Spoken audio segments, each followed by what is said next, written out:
Okay, so we are recording. Welcome to the small presentation on what is hypnotherapy, what is hypnosis. And so today I'll just be giving a very simple explanation of what this is all about. Keeping it as simple as possible and also just allowing a little bit more of an understanding how we go in and out of hypnosis many times in a day and how you can really use this information just with your own personal development, personal growth. So going into just some basic definitions. So hypnosis, in other words, it just means trance.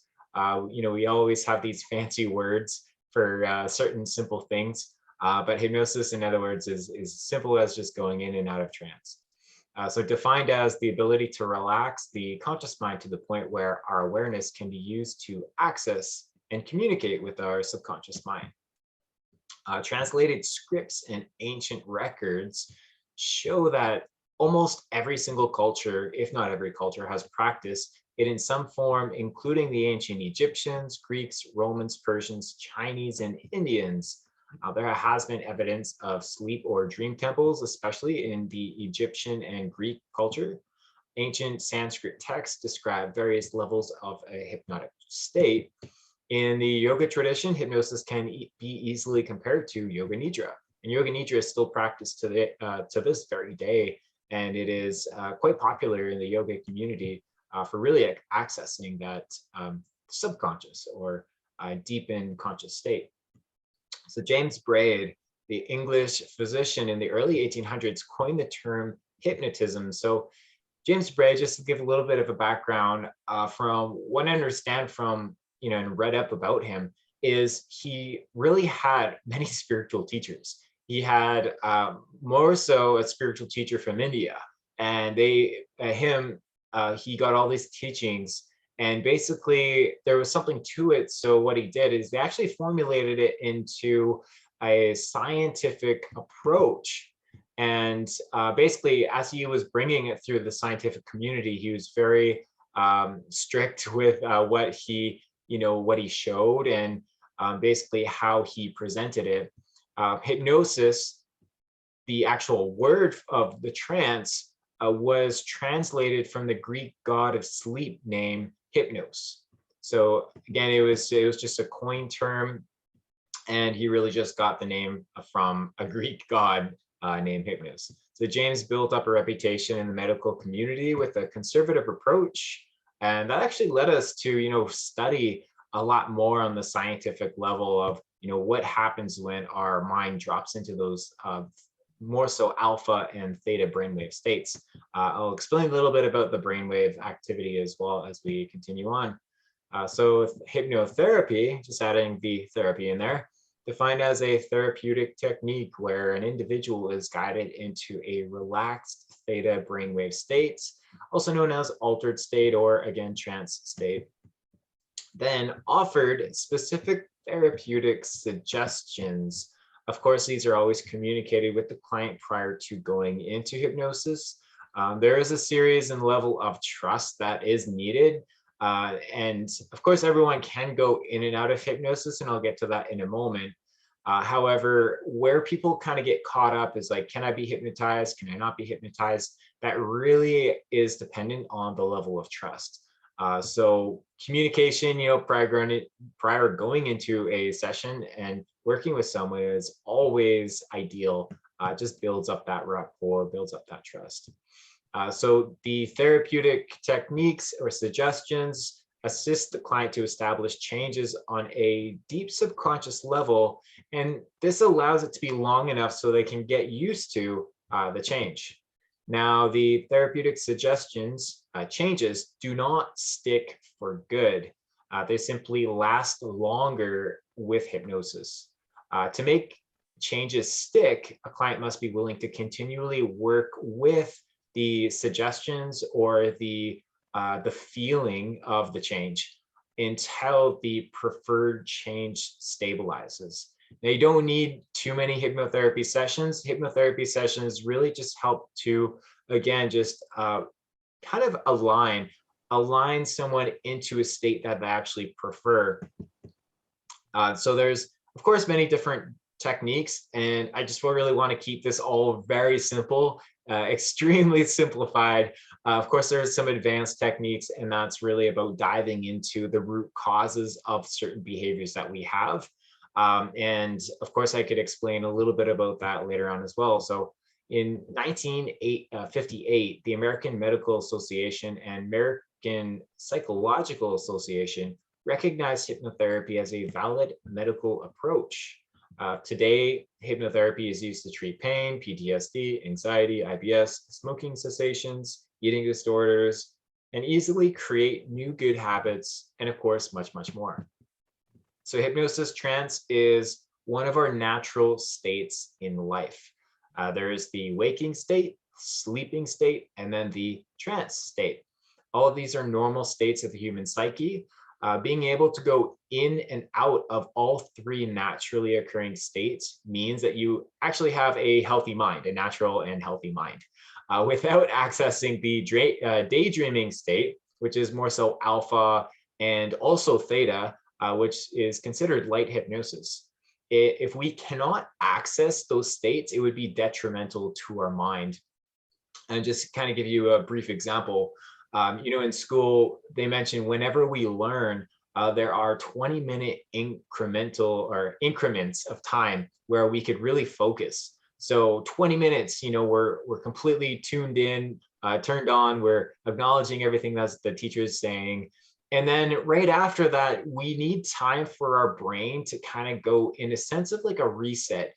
So we actually will dip into a light trance state to get that sense of I guess, a reset, and then we'll bounce right back up and then go for another 20 minutes. So we're always fluctuating through each and every day through the beta, alpha, sometimes even theta. And then at night when we go to sleep, we go into the delta. And I'll explain a little bit about the brainwaves here. The slides are coming up, so I can definitely get into that. Hypnosis does not have anything to do with sleeping, being unconscious, being ignorant, having a lazy or weak mind. Healthy minds include trance state. Does not have anything to do with religion, esoteric, or supernatural mumbo jumbo, and nobody needs to be special to use it. So levels of consciousness. And so as I was kind of mentioning, we got the beta, alpha, theta, delta. So just to kind of give you an example of, what the frequencies are, it's the rate at which the brain fires. And so, looking at someone that's hooked up to an EEG or, one of those brain analysis devices, you'll see at the rate at which the neurons are firing, and that's basically the frequency of the brain. And so the beta is the conscious mind. That's our normal waking state. That's where, we'll focus in those 20-minute increments. Very cognitive, we're focusing, concentrating, very alert, and using our five senses effectively. When we begin to go into that dreamy, kind of daydreamy state, that's more the alpha brainwave. And so it's like a light meditation, deep relaxation, light hypnosis. And this is also a time where we can tap into what is now, becoming a lot more popular, is the flow state. Being in the flow state, the alpha brainwaves were more body aware, more body focused, and also more feeling oriented. And when we could access that feeling center, we actually will be able to imprint greater muscle memory, etc. Then we have the theta brainwave state, and that is more of like a deep meditation. And that's when hypnosis is really effective, going into the theta brainwave state. That's when any suggestions that are offered, if a client is willing to align with those suggestions, their whole subconscious will actually align on a mental, emotional, and also sometimes even a physical level. And so there's a really powerful alignment that takes place. And again, it's not permanent. It's literally you get aligned, and because the brain waves are slow, the alignment lasts long enough, hopefully, that a person likes that new preferred change and they want to continue with it and they could practice it. Then the delta brain waves, that's basically unconscious, that's going into a deep sleep. dreamless sleep. And that's basically where our physical body can actually begin to replenish itself.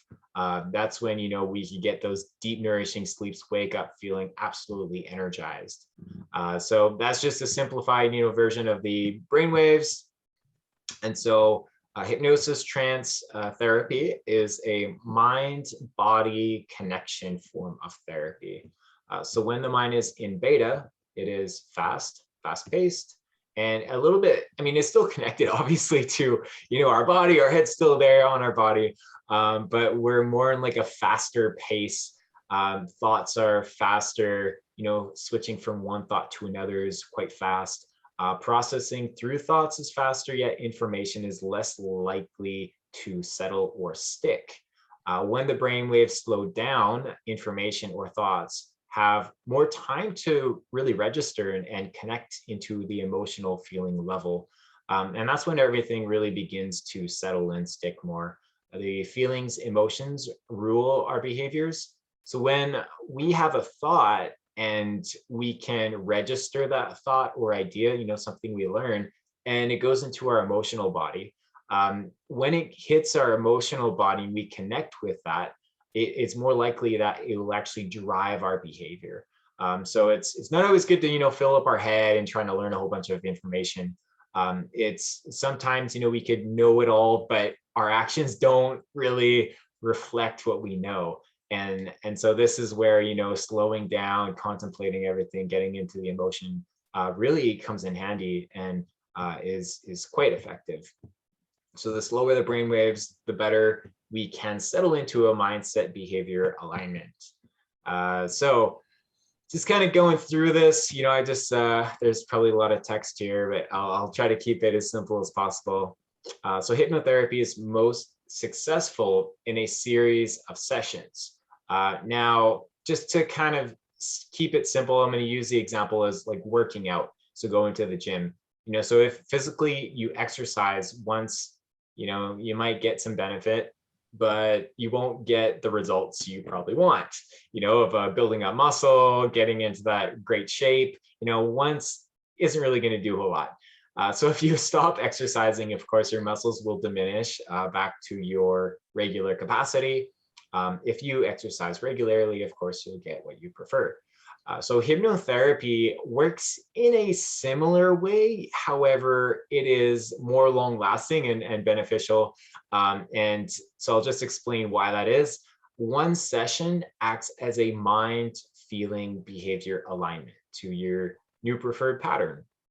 So it's a whole body alignment, and many sessions help to stabilize that new preferred alignment and pattern.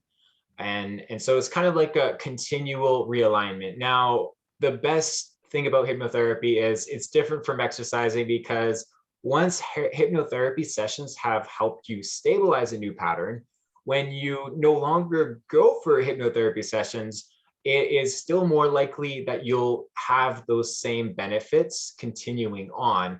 And basically, the slower the brain waves, of course, it will resonate longer, and you'll be able to, register that information.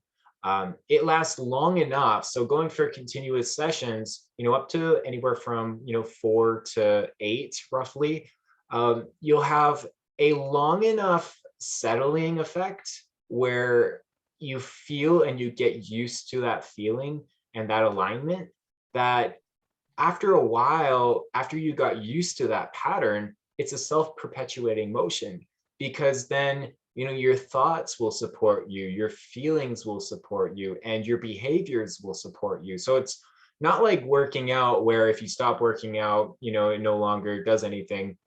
Hypnotherapy, like once you kind of imprint all those, feelings, emotional, and, the feelings, thoughts, and also I guess you could call it the neurons.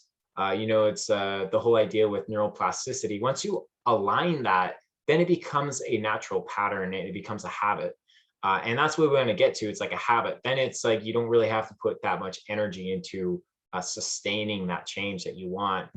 So if you stop or go back to your old way of thinking, behaving, essentially, to just simplify it, you will align the way you practice. So whatever feeling, whatever behavior you practice the most is basically what you're going to align to. So basically, hopefully, there's a lot of information here, but I'm just going to debunk a lot of simple concepts. So while in hypnosis, your conscious mind is still active, 1 to 3%. You will not ever lose logic, reason, or analytical capabilities. 2 is it is impossible to get stuck in hypnosis because it is a natural state of our being. We at minimum traverse this state twice a day when waking up and going to sleep. When we are kids, we are quite active in a hypnotic state, using imagination, playing pretend. And typically as we grow up, we are conditioned that there are really only 2 important states, sleeping and waking. Forget the rest. But it's actually really, really important to have also that daydreaming state as well. 3, a major misconception is we will easily rise out of a hypnotic state on our own if left alone. Again, it is a natural state of a human experience. We go in and out of the state many times in a day.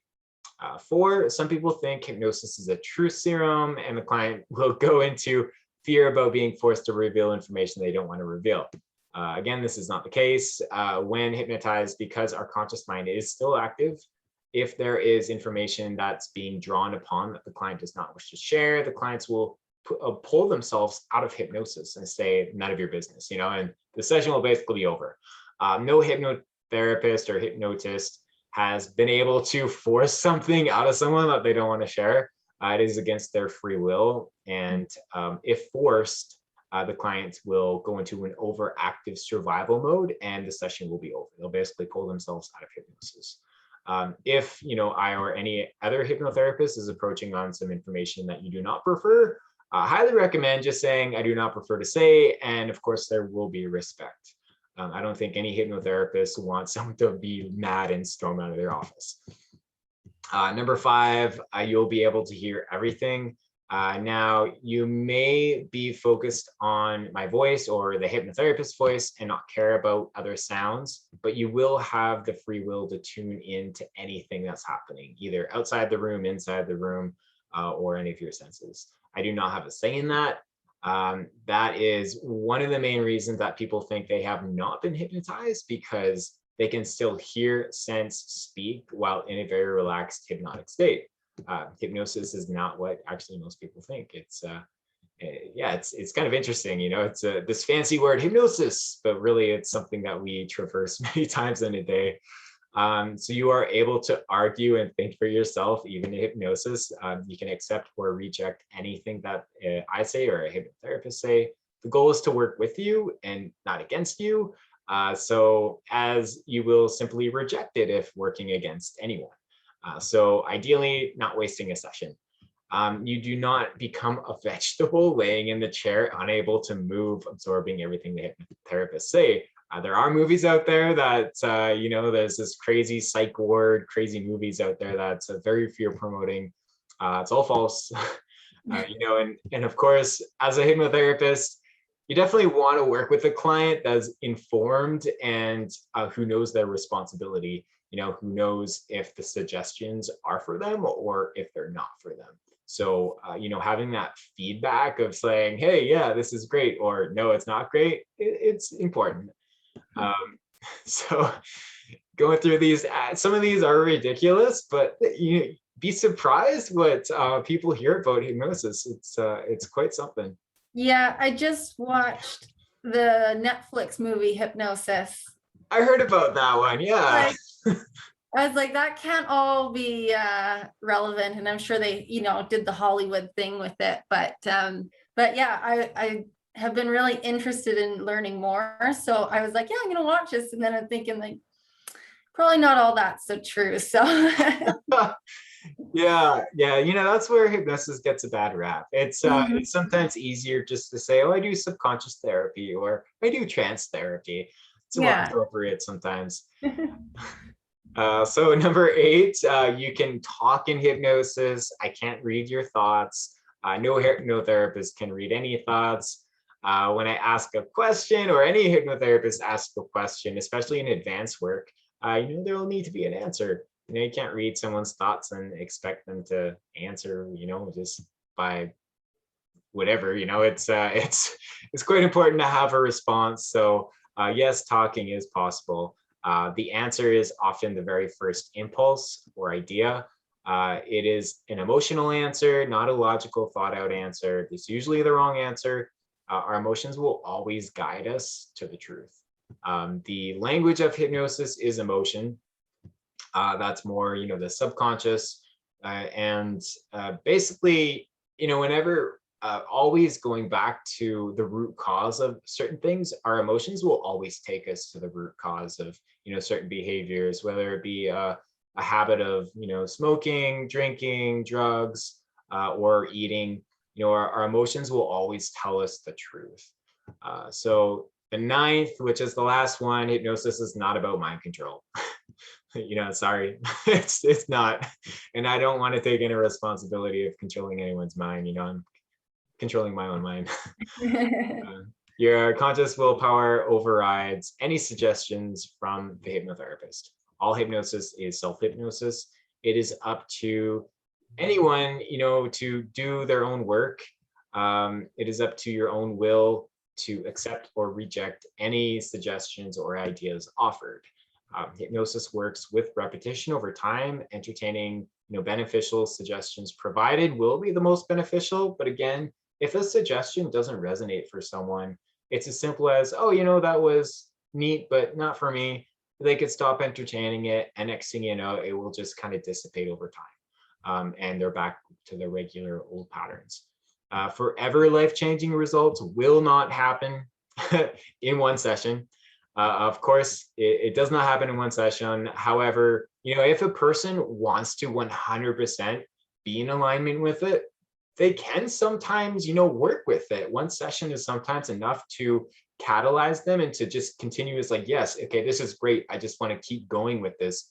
And, on their own time, they could keep entertaining that same thought willingly with their own willpower. This is why it is important to talk and plan with the hypnotherapist before a session. Because of course, it's great going to someone and say, hey, I want results in one session, least amount of sessions possible. I want to get the most bang for my buck, right? And so, talking with the hypnotherapist, planning it out well, sometimes people can get amazing results in one session if they really want to. But that is like being in complete alignment with them, having amazing rapport. And then of course, offering suggestions that they're completely aligned with, and they just want to keep repeating it back to themselves, maybe doing affirmations daily, etc. So most people are freaked out about hypnosis, yet this is the funny one. So yeah, most people are freaked out about hypnosis, yet will watch TV series with drama. So drama they wouldn't want to experience in real life, but will be entertained by it. And will entrain their mindset for hours and hours watching this dramatic, whatever series online, whether it be Netflix or the new Amazon Primes or whatever. If you watch TV series, which is hypnosis at its finest, because of course, when you're in that relaxed state of mind, essentially what happens is you're in that alpha brainwave, you're more connected to your emotions. And when you're watching TV, if there's like drama or something, you're actually entraining your whole emotional body. It's just like watching a very dramatic movie, and your whole body responds. It's like you're watching a fearful horror film, and you're fearful, right? Your whole body goes into that response. When you're in a more relaxed state, it's a lot stronger. It feels like you're actually in the movie. Whereas, if you're just like consciously looking at it, you tune in and someone's watching a TV, so they're like, tuning in briefly, like, oh yeah, it's all, I don't want to watch that, or it doesn't register, So it's really interesting. But it's kind of, odd how hypnotherapy, working with a hypnotherapist, that is wanting to help improve people and help them improve their life, it's completely different. And so it's kind of that, I just find it really funny, people are like, oh, I don't know hypnosis, scared of that, but it's like they'll still watch TV at night right before bed. So just to kind of give, a brief, simplified understanding of the subconscious mind. First, to understand the subconscious, it's good to really kind of understand the conscious mind, which is, our conscious mind is what we are aware of one thing at a time. So an estimated 5% of our mind is used to focus on one thing at a time. The subconscious is everything we are not aware of, which is the rest of our mind, which covers 95% of who we are. So whatever we're focusing on it, we bring awareness, but thinking about, we could usually only hold one point of awareness or one point of focus. But our subconscious, it's taking care of our heartbeat, it's regulating our organs, our cells, the signals going from our brain to our, hands. It's a powerful memory bank. We have all of our emotions that are taking place. So our subconscious is doing all of these things that are happening, and while we're focusing one thing at a time. So the language of our subconscious is emotion feeling, and it actually activates quite nicely with imagery visualization. So yeah, I already went through, what our subconscious does. Basically, even when we sleep, our subconscious is there. There's a wild number of 750,000 things at once. That's what some scientists were assuming, but it's actually way above that. It's, you're thinking about how many trillions of cells we have and how many signals are going through our cells. Like it's a lot taking place, especially, regulating our body temperature, etc. So a lot of things are happening. Habits, why people mainly go to a hypnotherapist. The cause is a belief which will result in an emotional drive. And the effect is the emotional drive driving us to do a habit, pattern, or behavior. So changing with the conscious mind, willpower. Often willpower is short-term, great, but will often fail over time. Always has a beginning and an end. It's temporary power, great to initiate a change, but not for long-lasting results. And that's often why, people will often, start something new, and then 2 to 3 weeks later, they drop away, and they say, oh, I'm defeated, it's not working, blah, blah, blah. Working with the subconscious mind, you connect on the emotional level. You can identify beliefs and understanding, what's keeping you from reaching that goal that you want to get. And when you connect with that emotional level, there's just that fuel, right? Emotions fuel the drive, they fuel the habit. And, the beliefs will generate the emotion. So it's the subconscious is just a great way to drop in to more of like the deeper resonating factors of our body that help us just get it into a very powerful alignment. So just a comparison, this was from a 2006 study, American Health Magazine. So subconscious therapy connecting with 90 to 95% of the issue, talk therapy connecting with 5 to 10% of the issue. So success rate of hypnotherapy versus other forms of therapy. And this is quite a famous one. It blew up hypnotherapy back in the 2000s. So psychotherapy takes 600 sessions and there's a 33% success rate.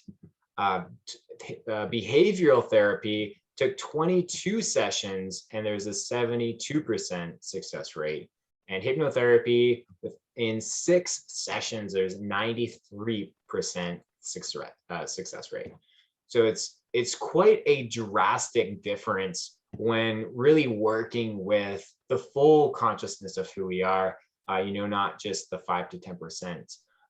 And so there's quite an effective approach. And, this is kind of why I definitely know why the medical community does not like hypnotherapy, because when you look at the whole money scheme of things, and you can solve so many issues in a very short amount of time. There's not really any money to be made. So how can you get the most out of a session or working with hypnotherapy? So just if anyone is interested, and it's good to know. So no one has 100% guaranteed success rate in one session all the time. I have seen it. However, I definitely will just say right off the bat, don't expect it. I don't want anyone to expect it. Long-term memory in the subconscious has been validated from many different angles over time. So to think one session is going to overrule the subconscious long-term memory is not always the case. Over many sessions, 6 to 10 successes typically the case. Compounding sessions over time together has an amazing effect. And it is extremely rare that I've ever had someone needing to go over 10 sessions, even 8 sessions. I think the longest, 7 sessions was the longest I've ever had someone to go through a series. And and they always got results. So sometimes some people are like 2 sessions to get amazing results. Most of the time it's between 4 and 6, 4 and 7. I've never had to go over 7 sessions to solve an issue with someone. So that's, of course, if we're a right fit, right? Like not everyone's a good fit. And I do sometimes turn people down if I feel like we're not a good fit. I, as a practitioner, am not responsible for clients. I'm responsible to clients. I cannot change a client. I cannot, if someone comes up to me and says, hey, I have all these problems here, fix me. It's not going to happen. Sorry. The client is the one who has to make themselves change. With hypnotherapy, of course, it's really, really easy. I can guide them with tools, techniques, knowledge, and skills. But overall, it's up to them to decide. It's up to them to decide if they're ready and wanting to change, if they're willing to change. It's up to them to decide if they're okay with getting used to settling into a change. And of course, practice.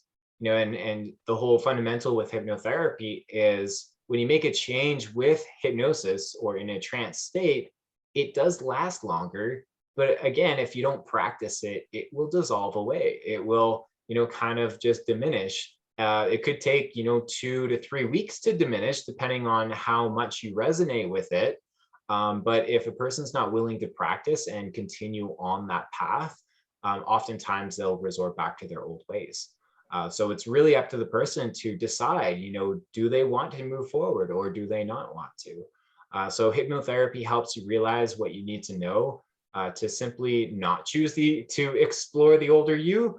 And it really helps to help someone realign or align into a new pattern, a new way. So it's great to form a new habit, and it's a great way of to habitualize, so it becomes second nature. If you get lazy, your mind will pick the path of least resistance. So it's of course a lot easier to work with a trance state when stabilizing something new. And always know that you always want to keep up with your energy levels. So, after a session, post session, etc. Definitely eating a lot more healthy foods, foods that have a lot more higher life force energy, because they'll give you that extra little boost of energy that your body may have not been used to in the past. And the more energy you have, the more you'll be willing to try new things, because you have more energy, you're willing to, carve a new path, so to speak. The less energy you have, the more lazy you are, and the more likely you are to fall back into the same old patterns. So it's really good to kind of know that, if you're eating terrible food, and there's no energy output, like box preserved foods, there's like barely any life force, then your body's going to be using up energy and you won't have that output to really, put into carving a new path or, getting used to a new change that you're not already used to. So there's that whole idea with, neurons, neural pathways, and we will always pick the path of least resistance, which neural pathway has been established the longer. So a little bit about, who I am in closing. Clinical hypnotherapist. I'm registered with the International Medical and Dental Hypnotherapy Association. I also have taken the stress management consultant. So I'm really great with stress. I can definitely, help people along that way. I'm registered and did the course through International Association of Counselors and Therapists. I'm a passionate research. I love research, always researching. I was actually researching right before I jumped on here.